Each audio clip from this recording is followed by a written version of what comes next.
Doctor Sujit Kumar Nandi পুরকায়স্থের জীবনের উপর লেখা জীবন খাতার প্রতি পাতায় পুস্তকের উন্মোচন হল রবিবার। বরাক নন্দিনী সাহিত্য চর্চা কেন্দ্রের সদস্য সুনন্দা নন্দী পুরকায়স্থের লেখা পুস্তকের আনুষ্ঠানিক উন্মোচন করা হয় রবিবার। এদিন স্থানীয় এক অনুষ্ঠান ভবনে আয়োজিত সংক্ষিপ্ত সভায় জীবন খাতার প্রতি পাতায় পুস্তকের উন্মোচন করেন বরাক নন্দিনীর প্রধান সুমিতা দত্ত। সভায় বক্তব্য রাখতে গিয়ে বিভিন্ন বক্তারা উভয়ের বর্ণময় জীবনের বিভিন্ন দিক তুলে ধরে ডক্টর সুজিত কুমার নন্দী পুরকায়স্থ ও স্ত্রী সুনন্দা নন্দী পুরকায়স্থের শ্রীবৃদ্ধি কামনা করেন। উল্লেখ্য, একজন চিকিৎসক হিসেবে ডক্টর সুজিত কুমার নন্দী পুরকায়স্থ মানুষের হৃদয়ে জায়গা করতে সক্ষম হয়েছেন। ডক্টর পুরকায়স্থের ফি না নেওয়ায় দুর্বলতার কথাও এদিন উল্লেখ করেছেন বিভিন্ন বক্তারা। চিকিৎসা জগতে ডক্টর নন্দী পুরকায়স্থ যুগান্তরের অবদান রেখেছেন।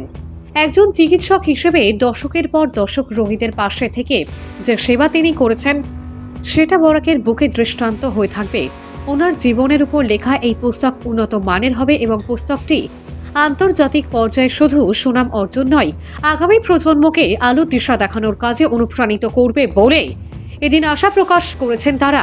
অনুষ্ঠানের শুরুতে কৃতজ্ঞতা প্রকাশ করেন অধ্যাপক তথা লেখিকা সুনন্দা নন্দী পুরকায়স্থ।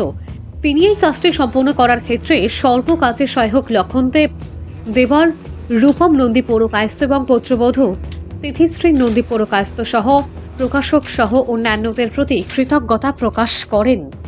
আজকে আমার কাছে খুব বেশি আকর্ষণীয় এই জন্যে যে একে তো পুস্তক উন্মোচন, সেটা আবার সুনন্দার লেখা।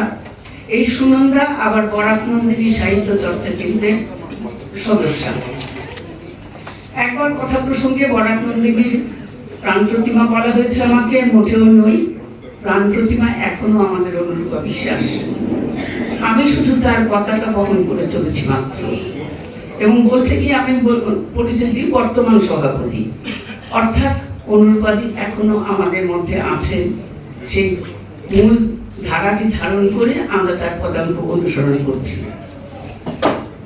সুনন্দার যে আজকের বইটা প্রকাশিত হলো, এই বইটা সুনন্দার কিন্তু প্রথম বই নয়। ওর আরো 4-5টা গল্প সংকলন আছে, ওর আরো 4-5টা উপন্যাস আছে। এবারে যেটুকুনি তথ্য সংগ্রহ করেছি তাতে দেখা যাচ্ছে বরাক উপত্যকায় 4জন মহিলা উপন্যাসিক আছে। শিবানী ভট্টাচার্য, ঝুমুর পান্ডে, মেঘমালা দে আর সুনন্দা নন্দী পুরকায়স্থ। আমাদের খুব আনন্দ আজকে একটা এরকম বই উন্মোচন করতে পেরে, যেটা সচরাচর আমরা পাই না। আমরা ওর নামটা দেয়নি আমার স্বামী সুজিত নন্দী পুরকায়স্থ বলে, ডক্টর সুজিত নেয়নি, কিন্তু আমাদের ইদানিংকালে ওকে আমরা পেতাম না। যখনই বলতাম ও বলতো তান্ডে লইয়া একটা বই লিখছি। তাই ওই তান্ডে নিয়ে একটা বই লেখা, সেটাই আজকে প্রকাশিত হলো।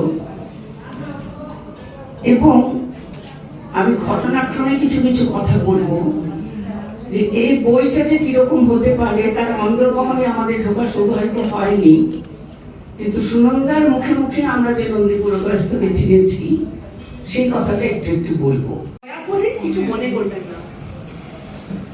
So today we all have gathered to grace the occasion of the most lovely couple I have ever come across. It has been just 2 years that I have become a part of this family, but 2 of them made me feel that I have always been an integral part of this family since ages.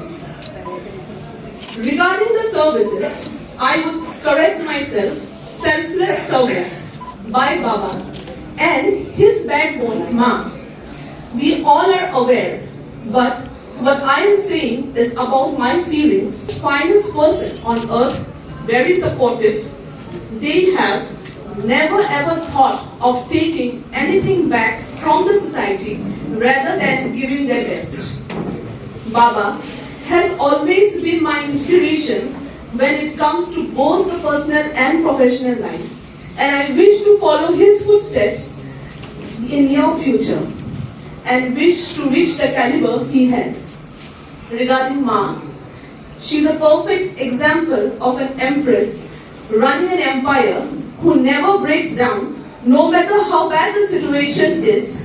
She has chaired many positions and she has left a benchmark of standard while serving.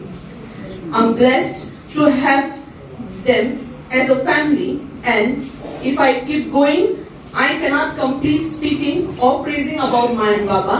So I conclude my talk here with lots of love and congratulations to the couple for completing their 50th years of blissful marriage. Thank you. আপনারা সবাই এসে এই উৎসবকে সৌষ্ঠবমণ্ডিত ও আনন্দময় করে তুলেছেন, এজন্য আমি আনন্দে অভিভূত।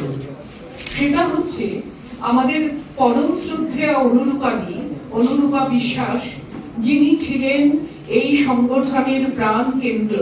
তিনি বলতেন, পুস্তক উন্মোচন হচ্ছে আমাদের অতি পবিত্র একটি অনুষ্ঠান, যাকে শ্রদ্ধা ও সম্মানের সঙ্গে পালন করা উচিত। শুধুমাত্র মেয়েদেরকে এগিয়ে নেওয়ার জন্য, তাদের মনের সকল দ্বিধা দ্বন্দ্ব কাটিয়ে দৃঢ়তার সঙ্গে নিজেদের মনের কথা ব্যক্ত করার জন্য যে শক্তিশালী সংগঠনটি গড়ে তুলেছিলেন তিনি খুব অল্প সময়ের মধ্যে, সেটিকে ধরে রাখার জন্য আমরা আপ্রাণ চেষ্টা করে যাব।